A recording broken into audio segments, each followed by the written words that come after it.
নমস্কার বন্ধুরা, বৈশাখী Rasoi and blog থেকে আজ আমি প্যাঙাশ মাছের ঝোল রান্না করে আপনাদেরকে দেখাবো। এই প্যাঙাশ মাছের ঝোল রান্না করার জন্য আমার যে যে উপকরণগুলো লাগবে আপনারা দেখতে থাকুন। এখানে আমি প্যাঙাশ মাছ নিয়েছি, এখানে আছে টুকরো করা আলু, পেঁয়াজ কুচি নিয়েছি, আদা আর রসুন নিয়েছি, এখানে একটা কাঁচা লঙ্কা নিয়েছি, এখানে নিয়েছি ধনে পাতা আর আছে টমেটো কোচানো, আর এখানে আমি পেঁপে নিয়েছি। এখানে আছে জিরা গুঁড়ো, ধনে গুঁড়ো, হলুদ গুঁড়ো, লঙ্কা গুঁড়ো, আর এটা আছে গরম মশলার গুঁড়ো। এখানে আমি নিয়েছি 5 ফোড়ন, শুকনো লঙ্কা, একটা তেজপাতা, এখানে আছে চিনি আর আছে নুন, এখানে আছে সরষের তেল, আর আমি একটু ঘি নিয়েছি। আর নিয়েছি আমি ভাজা মশলা। এই ভাজা মশলাটা আমি বাড়িতেই বানিয়ে নিয়েছি। আমি কড়ার মধ্যে গোটা ধনে, জিরে, মৌরি, গোটা এলাচ, দারচিনি, লবঙ্গ, গোটা গোলমরিচ, তেজপাতা, শুকনো লঙ্কা এই সমস্ত কিছু ভেজে নিয়েছিলাম। ভেজে নিয়ে আমি গুঁড়িয়ে নিয়েছি। আর আপনারা এর মধ্যে আরও কিছু মশলা অ্যাড করে ভেজে নিতে পারেন। মাছগুলো আমি নুন হলুদ মাখিয়ে নিয়েছি, আর এখানে আমি তেলও গরম করতে দিয়ে দিয়েছি। এবার আমি এই তেলের মধ্যে মাছগুলো সব একটা একটা করে দিয়ে দেব।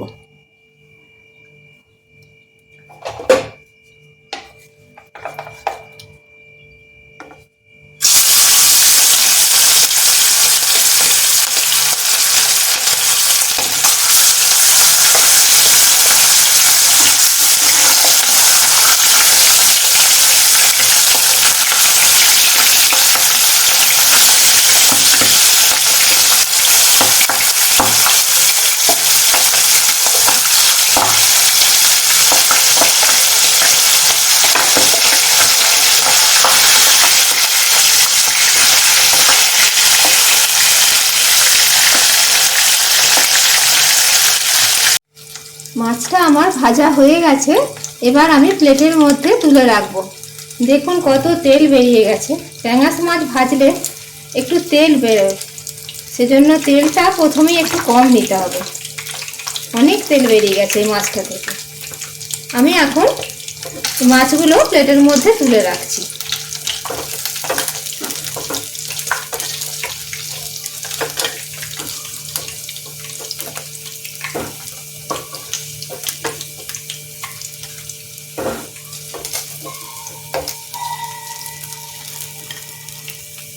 এই যে আমি এখন এই মাছটা তুলে রাখছি। এই তেলের মধ্যে এখন আমি আলু আর পেঁপেটা ভেজে নেব। এই তেলটা একটু তুলে রাখবো, অনেকটাই তেল আছে এর মধ্যে। আলু আর পেঁপেটা তেলের মধ্যে ভাজবো। মাছটা থেকে অনেক তেল বের হয়েছে, তাই আমি তেলটা তুলে রাখলাম। এখন আমি পেঁপে আর আলুটা ভেজে নেব এই তেলের মধ্যে।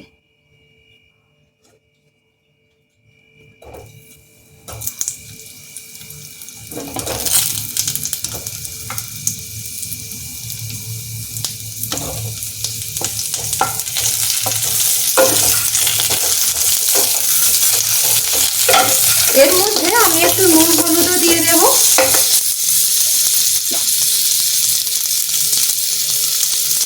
একটু হলুদ দিয়ে দিলাম,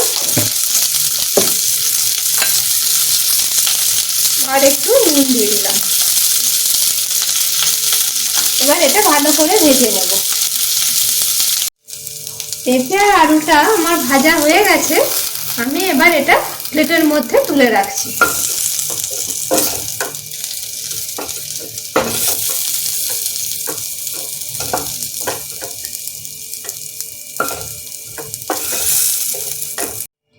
পেঁপে আর আলুটা আমি ভেজে তুলে রাখলাম।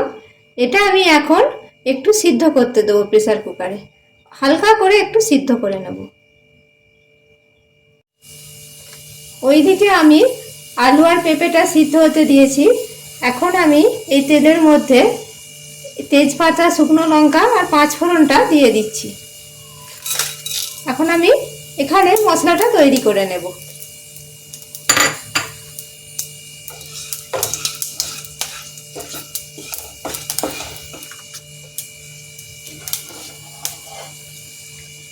এবার আমি পেঁয়াজ কুচিগুলো দিয়ে দিচ্ছি।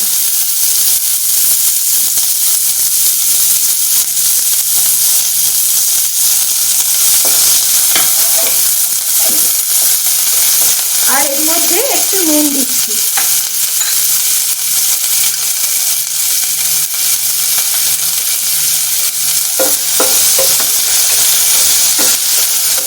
এটা একটু ভেজে নিই।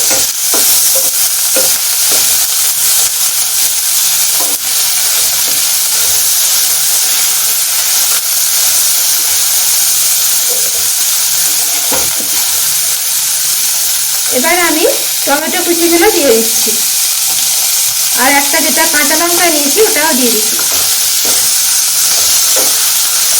এবার আমি ভালো করে ভাজতে থাকি।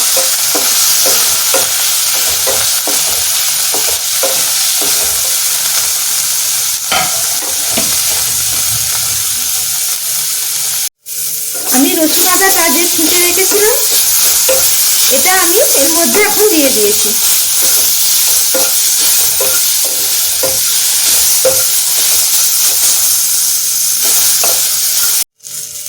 এখন আমি এই মশলাগুলো এর মধ্যে দিয়ে দেব। জিরা গুঁড়ো, ধনে গুঁড়ো, হলুদ গুঁড়ো, লঙ্কা গুঁড়ো এর মধ্যে কড়াইয়ের মধ্যে দিয়ে দিচ্ছি।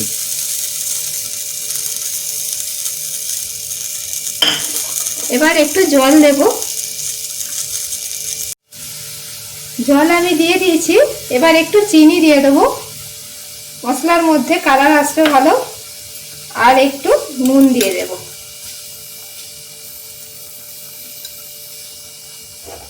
মশলাটা এবার ভালো করে কষিয়ে নেব।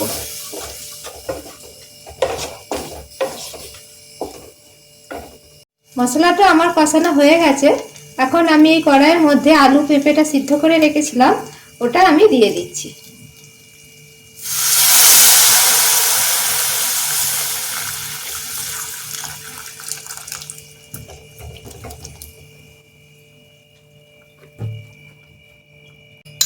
এখন আমি এর মধ্যে একটু নুন দিয়ে দেব। নুন দিয়ে দিলাম।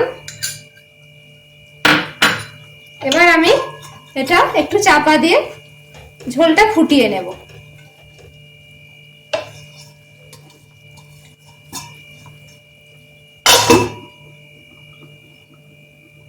একটু ফুটে যাক ঝোলটা, চাপা দিয়ে দিয়েছি। ঝোলটা আমি চাপা দিয়ে ফুটিয়ে নিয়েছিলাম। এবার আমি এই মাছগুলো ঝোলের মধ্যে দিয়ে দিচ্ছি আর একটু ফুটিয়ে নেব। এবার আমি ধনে পাতাগুলো ছড়িয়ে দেব।